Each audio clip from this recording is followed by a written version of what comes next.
That's the theme from the Sears Radio Theater. Tonight, a story of the West with Lorne Greene as your host. Here's a preview. You have heard of the Confederacy which has been formed among some of the southern states. Yes. There's also a movement here in California to pull our state out of the Union, form a Pacific Republic, and lend our assistance to the southern effort. Your father and I are both part of this movement. I can tell you no more. The Sears Radio Theater will begin after this message from your local station. This is Lorne Greene.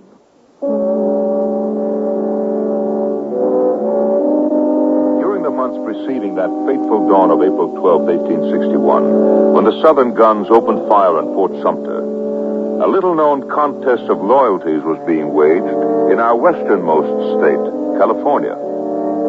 The discovery of gold in 49 had lured people from all over the world and from every part of the Union. California became a state in 1850. The quiet village of Yerba Buena grew into the reckless and prosperous city of San Francisco, and millions of dollars worth of gold poured into the federal treasury every month. It was this fabulous outpouring of mineral wealth which made California the target of secessionists in the early months of 1861. Their plan? To divert the flow of gold to the coffers of the newly formed Southern Confederacy. Now let me say again that we will no longer be controlled by an Eastern government thousands of miles away in Washington. From now on, we must think of ourselves as citizens of the Pacific Republic, and once we overrun the federal garrison at the Presidio, we'll be free to assist our friends in the Confederacy with the gold bullion that's all they need. All right. Now set yourselves up for one more round, men, then it's time to leave. Now, if the wrong people see you on the street at this hour of the night, they're liable to think that you're a secessionist. I have a special job for you, Mr. Kingston. Yes, sir. You're being in the shipping business and handling so much cargo between here and Charleston and New Orleans qualifies you for this assignment. And what assignment is that, Mr. Hastings? Be a man in front of your shipping office tomorrow morning. You're to meet this man and accompany him on foot to a safe house I've chosen for him. The address is on this card. Yeah. Nobody to know his name or that he's in town. Just refer to him only as Colonel. Your presence with a stranger will rouse less suspicion than if I were to meet him. My politics are too well known. What does this have to do with storming the Presidio? Well, I'll explain that to you tomorrow. But remember this, Mr. Kingston. The South is counting on the success of our mission. Your property, your business, even your life will depend upon obeying my orders. And that's only the beginning of our story.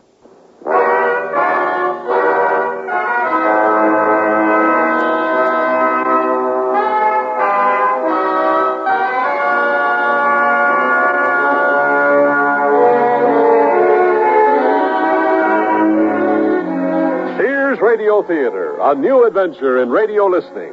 5 nights of exceptional entertainment every week. Brought to you in Elliott Lewis production of the Sears Radio Theater. Our story, Conspiracy at the Golden Gate, by Chris Fortunato.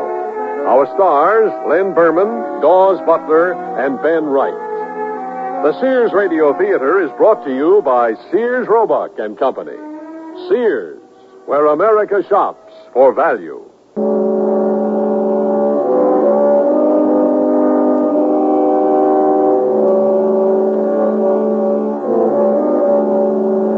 It's the diary of the young merchant Toby Kingston that guides us through the inner workings of the plot to wrest California from the Union. It gives us the rare opportunity to hear how one conspirator dealt with the various responsibilities which tugged at his conscience at this little-known but crucial moment in the history of our country. Wednesday, 7 a.m. My loyalties are with my business associates in the South and with my family in Virginia. I wonder if Hastings really means I will die if I don't follow his orders. Well, I'll meet this man called the Colonel down at the docks this morning and find out what all this is about. You wouldn't be waiting for someone, would you? Maybe I am, and maybe I'm not. My name's Kingston, Toby Kingston. And who do you think I am? The Colonel. Well, you're right about that. I've been waiting here pretty near an hour. My rump is sore, and my throat is so dry I can hardly talk. Come on, take your bag. We've got to get you up to the safe house, then we can get you some food and drink. You're talking my language. Well, it sure is building up this time. You've been here before, Colonel. 11 years ago. I had gold fever, just like the rest of them. And I ain't no colonel, by the way. My name is Hiram Jasper. Listen here, I'm not supposed to know your name. Nor is anyone else in this town. And I don't care if you're a colonel or a jackrabbit. I'm calling you Colonel because those are my instructions. The name Hiram Jaspers repeated itself in my mind. I vaguely recalled something about a couple of brothers named Jaspers who had worked a mine together up in Nevada City and a feud they were supposed to have had over a woman. Hold on a minute. Hold on. I got a mind to see what this meeting's all about. You can't stop here, Colonel. I'm not supposed to let you be noticed. Now, who's going to notice me? They're all looking at that minister fellow up there on the platform. Excuse me there, Master. Colonel, no. I have my instructions from Hastings. There are to be no stops along the way. Now, come on. This is no place for us. Can't go running into every crowd you see, Colonel. There are spies everywhere. Now, stay nice and quiet. Toby? Hey, Toby Kingston, wait a minute. Whoa, I haven't seen you in centuries. Well, where have you been keeping yourself? I never see you at the Bell Union anymore. I've got too much work. Big shipment of hides and flour going out. Look, Bill, I don't have much time right now. Oh, I understand. But I just saw you go past the Miners' Hall, and why don't you and your friend here come in with me and listen to Reverend Starr King? He's a brilliant orator, that man. He almost makes you believe he can hold the Union together with the force of his will. You know, I used to hear him speak in Boston. I'm in a mean hurry, Bill. Oh, well, the least you can do is listen to what I found out this morning. I had breakfast with Reverend King, and he told me that General Albert Sidney Johnston is being removed from command at the federal garrison to Presidio. His replacement is expected to arrive this weekend, and the government thinks that General Johnston, being a Texan, might have the wrong sympathies. Hey, this is a big story, Toby. None of the other reporters have this information yet. Oh, good. Well, we'll talk about it some night soon. I have to get along now. Oh, well, sure, Toby. I didn't mean to interfere with your business.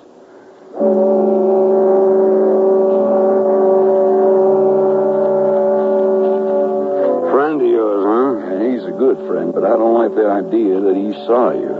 He works for a newspaper. He's a thinking man. Went to Harvard back in Massachusetts. I don't reckon I've ever been to Harvard. He came out here, worked a claim for a month, and then came to me asking for a job. Said he wanted to write about all that was going on out here in California. I told him to get a job at a newspaper. By the way, don't let Hastings know he saw him. Don't you worry about me. I hope I don't have to, because if we make a misstep, everything is lost.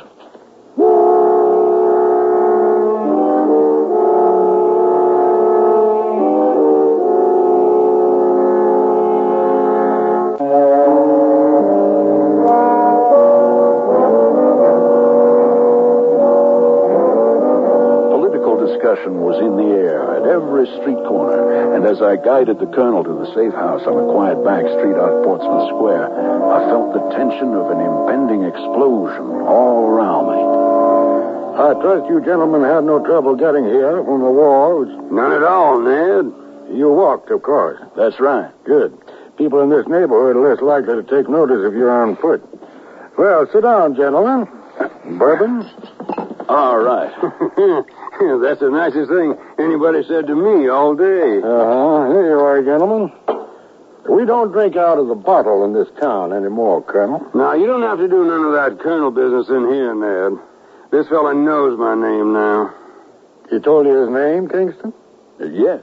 Well, I trust you'll keep it to yourself. Oh, of course I will. And don't worry about me none, neither. I am not stirring from this here house just as you ordered in your letter. Well, now, as far as calling you Colonel is concerned, we have to do it all the time so we get used to it. Anyone learns your name, friend or foe, it'll get around town and then into the newspapers. and stir up trouble with your brother again. Now, we can't take that kind of chance. I need you to oversee delivery of our first shipment of gold to New Orleans. You know the mines and how to transport the gold. You're the only man I can trust to do this properly. Well, you are right about that. Do you mind if I have a refill? One shot, Colonel. All right, that's enough, Colonel. We have business to discuss. Do you know, Ned, that General Johnson's being relieved of his duties this weekend? His replacement's on the way. Now, wherever did you pick up such a rumor?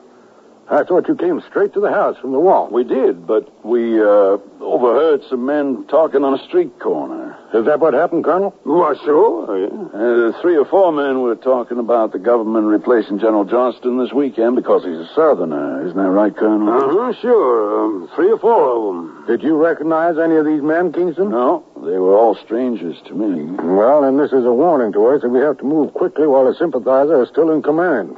Now, Colonel, I want you to lead an attack on the Mint Friday night.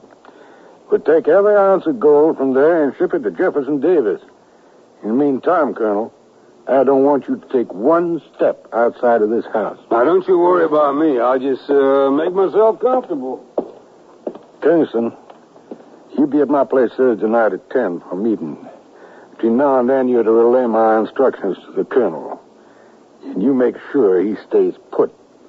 He had a feud with his brother some years back, got himself shanghaied. He's wanted for murder. And we don't want him seen by anybody. Do you understand? Oh, of course, Mr. Hastings.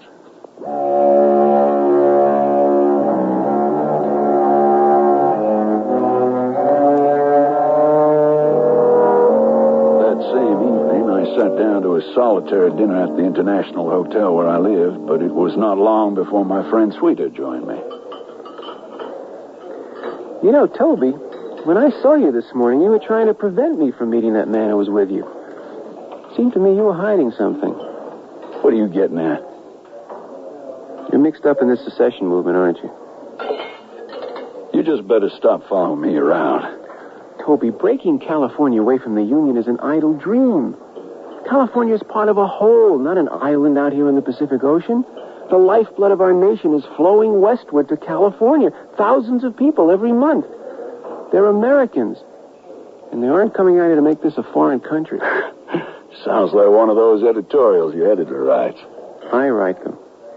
All he does is sign his name to them. Listen to me, Bill. I don't ever want to see my name in that paper of yours. It was necessary to keep my reporter friend off the scent, at least until Friday. But I soon discovered that I had more than just him to worry about when I visited the Colonel the next day, Wednesday. I need you to do a favor for me. What kind of favor? Now, perhaps you don't know about this, but I got a daughter living in this town. I haven't seen her for around 11 years. I thought I'd be around longer and get to know her again, but I'm supposed to stay indoors like some sort of caged animal, so I need you to deliver this envelope to her. And I wrote the address down. All you have to do is see that she gets it in person. Sorry, Colonel, I can't do that. Oh, nobody's supposed to know you're here. You heard what Hastings said. Who was going to know that I'm here? Just tell my daughter that I'm far away. The answer is no. If Hastings found out about this, he'd kill me. If Hastings found out about this reporter friend of yours seeing us yesterday, he'd kill you for that, too. Chew on that for a while. Give me the letter. Here. Now, don't go throwing it in the fireplace, because if it don't get to my daughter, I'm going to know about it.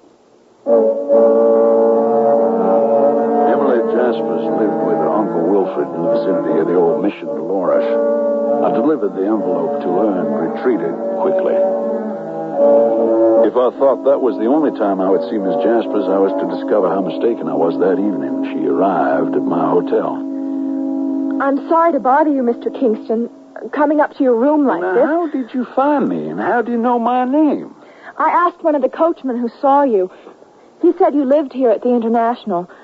Then I described you to the man at the desk, and he told me your name. There's nothing I can do to help you, Miss Jaspers. As you can see, there's a mountain of paperwork on my desk. I had to ask you about my father. He's here in San Francisco, isn't he? Yes, he is. Please, take me to see him. No, absolutely not. Now, you must go home now. The longer you stay here, the more danger there is for both your father and for yourself. I can't go home. Why not? Because I left my uncle a note saying that I would never return to his house again. Huh? You see, he's been telling me all these years that my father died in a mining accident. So I thought, if you're a friend of my father's, maybe I could trust you. And you would help me. My valise is downstairs at the desk.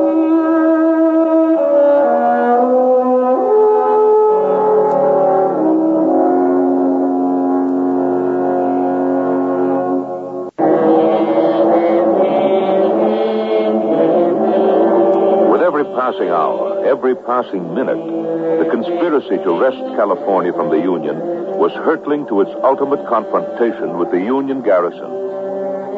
Wednesday evening, only 2 days after undertaking his duties with the conspiracy, Toby Kingston discovered that the responsibilities and dangers were far more than he'd bargained for. The young Miss Jaspers has the charm of a heroine in a novel. After I escorted her to Brown's Hotel, I fear that she drew from me more than I should have said. For the next few days, you must remain indoors. Do you understand that, Miss Jaspers? Please, call me Emily. We can be friends, can't we? I have no one else to rely upon. Well, you might as well call me Toby. And now, perhaps you can explain to me why your uncle has told you your father was dead. According to Uncle Wilfred, they were working in a mine up in Nevada City one day, and just a few minutes after my mother came in with her lunch pail, the mine collapsed on top of them. Uncle Wilfred said he was lucky to get out himself. People whispered at the time that there had been a love feud, that my uncle was luring my mother away from my father. I once overheard someone suggest that my father had actually shot my mother when he found her in the arms of Uncle Wilfred. But I never questioned Uncle Wilfred's story. I wanted to believe it.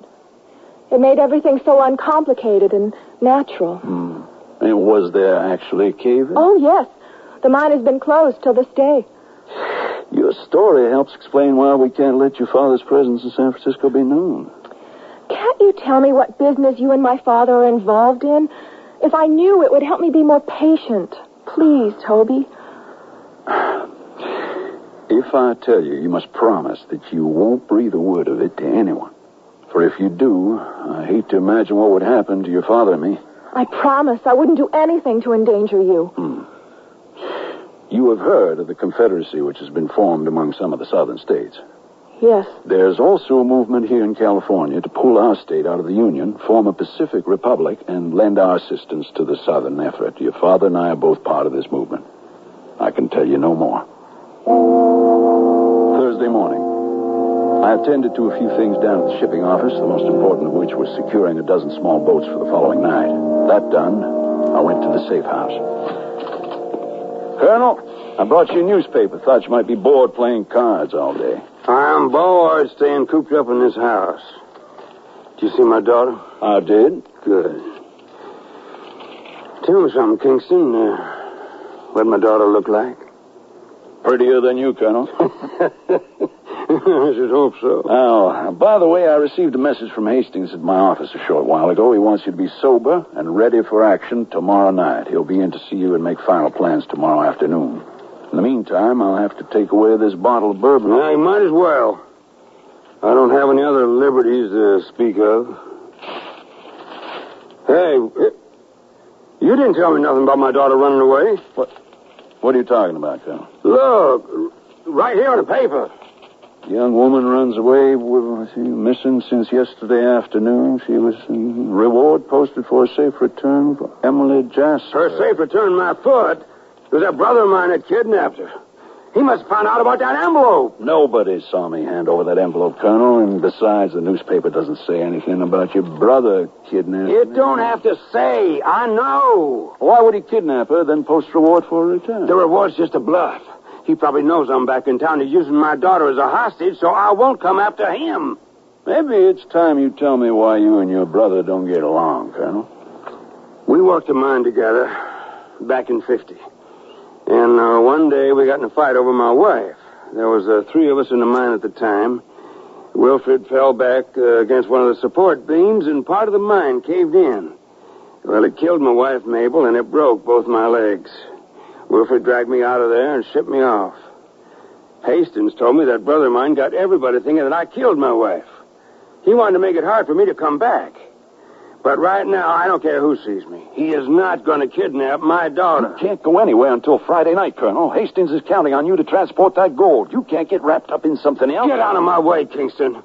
I waited too long for this. Do you think I come up here just to help Hastings in this harebrained idea? Where exactly are you going to look, Colonel? Are you going to knock on every door up and down the street asking for Emily Jaspers? Don't you realize that the moment you walk out that door, you have no friends?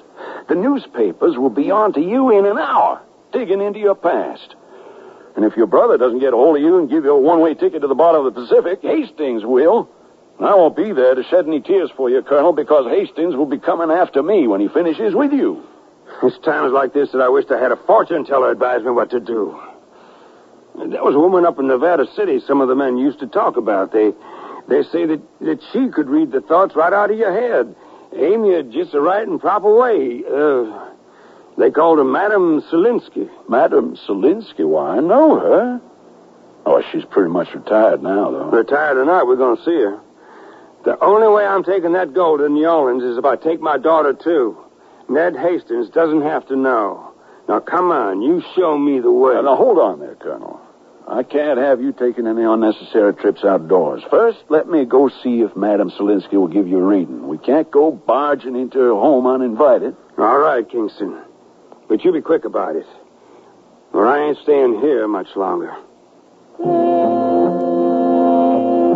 You must help me, Madame Selinsky. You must tell this man that his daughter will find him at the wharves tomorrow night, and that you see them boarding a schooner together. The daughter's name is Emily. She's a beautiful young woman, and she wants very much to see her father. If I bring them together now, it will ruin the business deal, and it's my responsibility to see that the colonel does his job. My life depends on it. You must help me, Madame Selinsky. Name your price.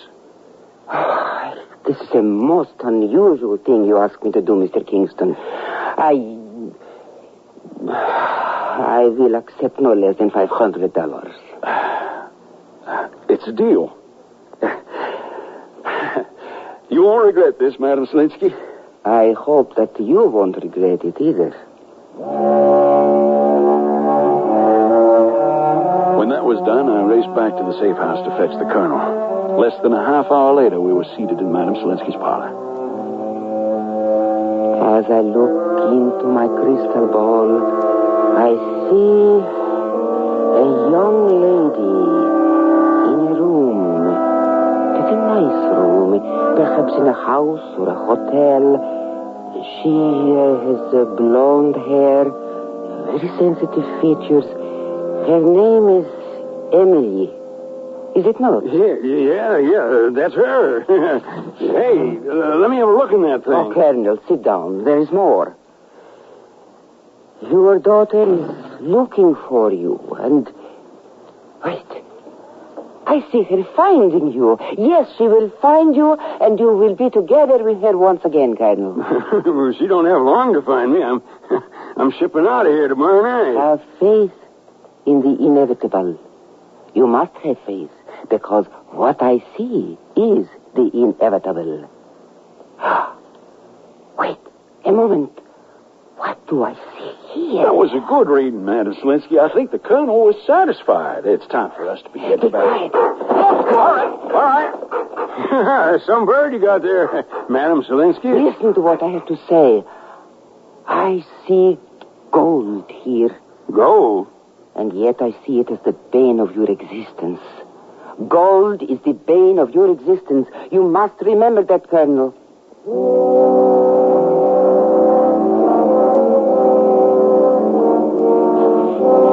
We have to hurry back. I hope Hastings isn't waiting there for us. Now, what she mean when she said, gold is the bane of my existence? Oh, she means you like it, and it likes you. Oh, yeah. You'll be seeing plenty of it tomorrow night when you bash down the doors of the wind. When I went to the meeting that evening, I considered the happy thought that in 24 hours the mint would be emptied and the attack upon the Presidio would be over, for better or worse, and my responsibility of the conspiracy would be done. Little did I know how slowly those 24 hours would pass. Well, is that clear, gentlemen? 8 o'clock tomorrow night. You'll all know your assigned positions, how many men each are to bring along. Now then, Kingston, I have a little task for you. You are to reserve a private dining room at your hotel for tomorrow night. Schedule your dinner for 8 o'clock and invite General Johnston to be your guest, along with 8 or 10 other gentlemen of moderate political opinions. We want the general to be out of the way. You think you can manage that? No trouble at all. Yeah, and by the way, there's no need for you to visit the colonel anymore. Much too dangerous for anyone to be seen going in and out of the safe house tomorrow. So just to make sure, see if those boats are tied up at your wharf so the colonel and his party can make a fast getaway with the gold. That's all been taken care of. All right, gentlemen. Now, you can rest assured that General Johnston has made no effort to strengthen the defense of the Presidio. My spies tell me that he would welcome any move to displace the federal authority while his back is turned. Now then, gentlemen, we have one more problem to clear up. It's that reporter who's been following many of us around. Sweeter, his name is. And I think tomorrow won't be too soon to do to him what we do to all folks who snoop around where they don't belong. Why didn't he stay out of this? Tomorrow night, the gates of the Presidio will be open to us. In the state of California, and all its gold will be ours. Now, anyone who interferes or betrays my trust will be shot. I've got to warn Sweeter.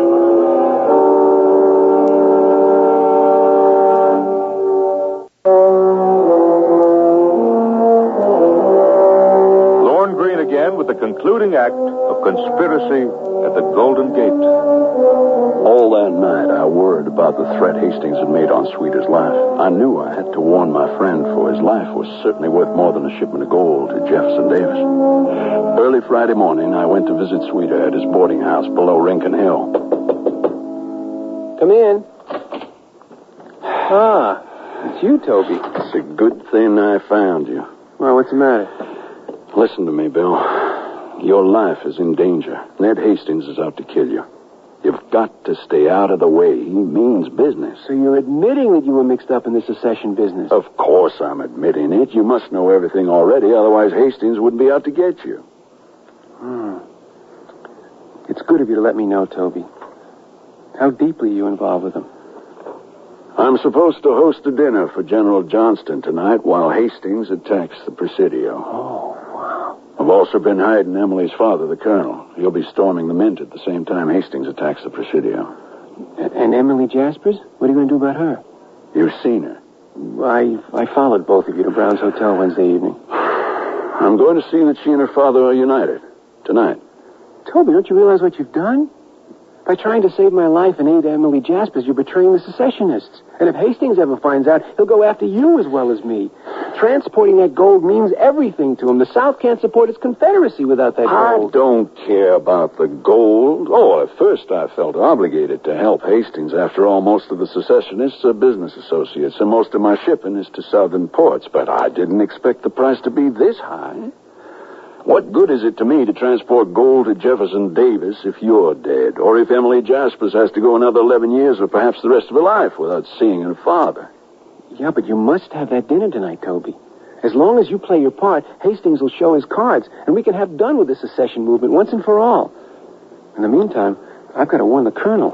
Warn the colonel? What do you mean? Well, I, too, promised Emily I'd find her father. If he goes on this mission tonight, he may not come out of it alive. If you go near that safe house, you may not come out of it alive. Well, I'll get there through the alleyway. It's safer. And besides, you're risking your life for me. I'll risk my life for Emily and for the Union. All right. I'll book them passage to New Orleans. There's a ship leaving tonight. Mm-hmm. But when Hastings sees that the colonel has disappeared, he's apt to suspect something. He won't know anything's wrong until it's too late. I'll tell the colonel to wait until early evening and then slip down to your office where Emily will be waiting for him. As long as you have that dinner for General Johnston and the colonel sits tight until this evening, everything will be all right. It's going to be dangerous going near that house, Bill. I want you to take this with you. Here. A Derringer? You might need it. Go on, take it. Oh, no, I couldn't do that. Toby, I came out to California to write stories, not to shoot people.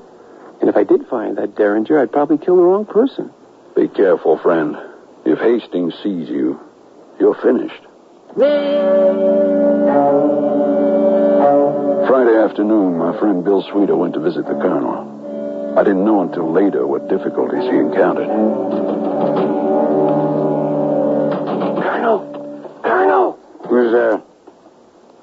What are you doing out there? What do you want? Open the door and let me in. I've got some news about your daughter. Emily. Yeah, now open the door. I can't stand out here forever.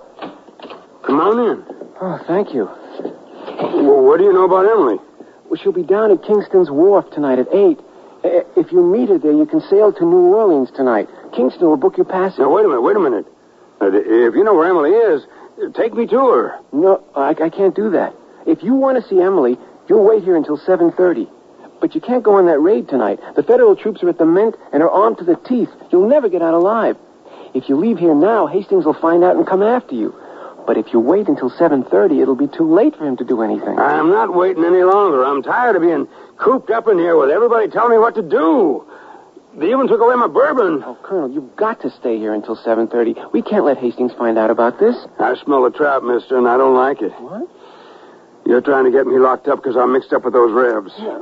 Now, you tell me where my daughter Emily is, or I'm going to pound you through the floor. Let go of me. Where is she? I won't tell you.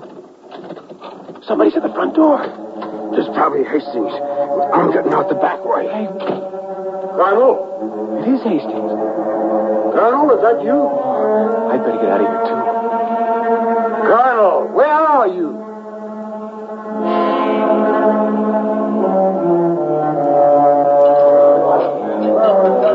More wine, General Johnston? Yes, I don't mind if I do. Yeah, this is a fine little gathering, Mr. Kingston. It will make my memory of San Francisco a little fonder.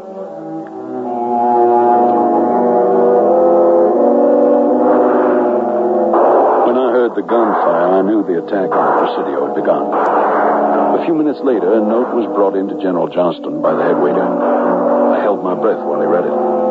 Finally, he rose from his chair. Gentlemen, I am sorry to interrupt you, but may I have your attention?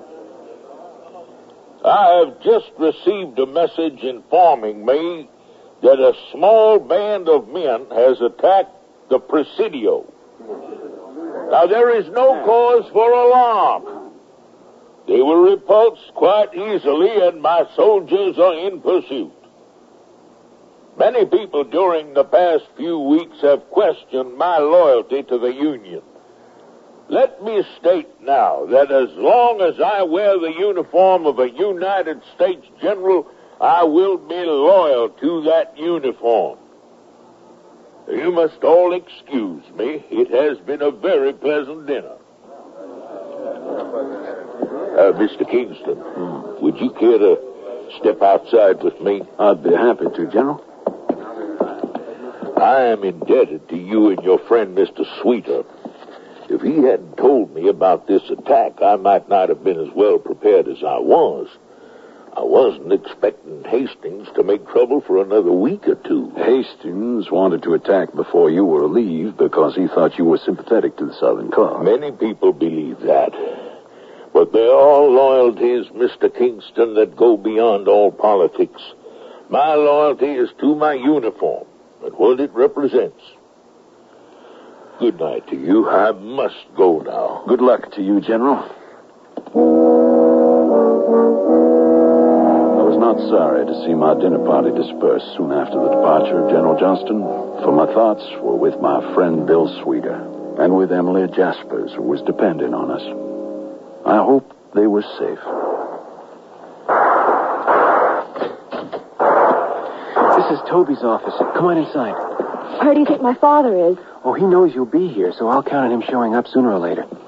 When Toby arrives, he'll probably have some information about your father. Let me see if I can find a candle.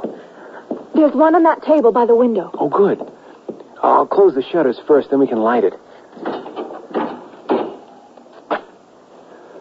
There, that's better. All right, get a move on. You'll pay. Someone's in the hallway. Keep moving, Taylor. It sounds like two people. Yeah, I know. What are we going to do? Well, what can we do? Well, looks like we have some guests.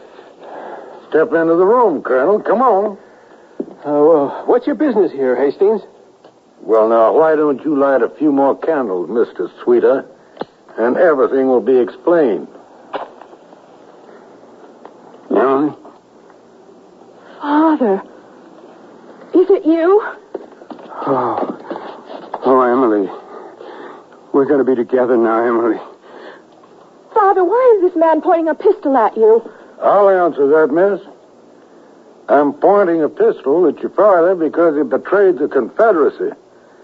You enjoy your reunion while you can because he's about to take a long voyage. Nobody's going to Shanghai me again. Well, that's what you think. Every ounce of gold you lost for the Confederacy, you'll pay in sweat. Death will be too good for you. I'm going to make you suffer. And as for you, Mr. Sweeter, you be prepared for hard work. You won't need those nice clothes of yours where you're going. Once your friend Kingston arrives, we'll be on our way. I knew nothing of this, of course. I took a carriage through the city to my office, through streets filled with people milling about with looks of fear and dismay on their faces. I arrived at my office by the waterfront, and had just stepped into the hallway when... Kingston? That you? Toby, he has a pistol. Watch out! You keep your mouth shut. And leave those candles alone. Bill, are you all right? Yeah, don't worry. He missed me. I got him. He ain't shooting anybody now. He shot cold. Good work, Colonel. I'll get a rope and tie him up. We'll leave him here for General Johnston to take care of. Father, are you all right? Of course I am.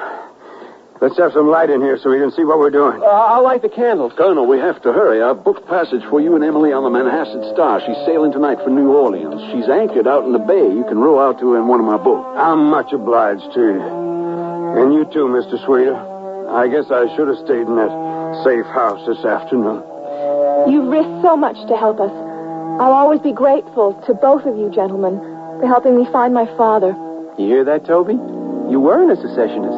You're a unionist. You united a father and a daughter.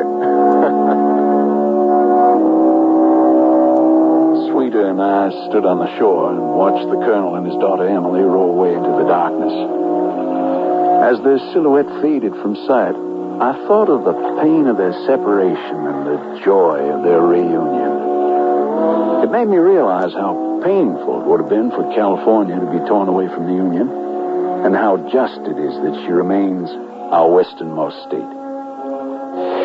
Yes, my friend Sweeter is right. I am a unionist after all.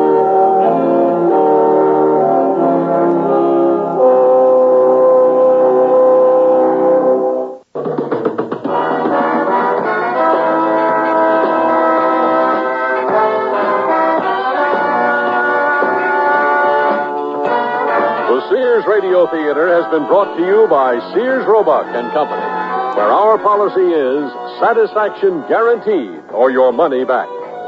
Sears, where America shops for value. Conspiracy at the Golden Gate was written by Chris Fortunato, produced and directed by Fletcher Markle. Your host was Lorne Green. Our stars were Len Berman, Dawes Butler, and Ben Wright. Also heard were Lou Horn, Ann Given, Lillian Baeff, and Marvin Miller. The music for Sears Radio Theater was composed and conducted by Nelson Riddle. Art Gilmore speaking. The Elliott Lewis production of Sears Radio Theater is a presentation of CDI.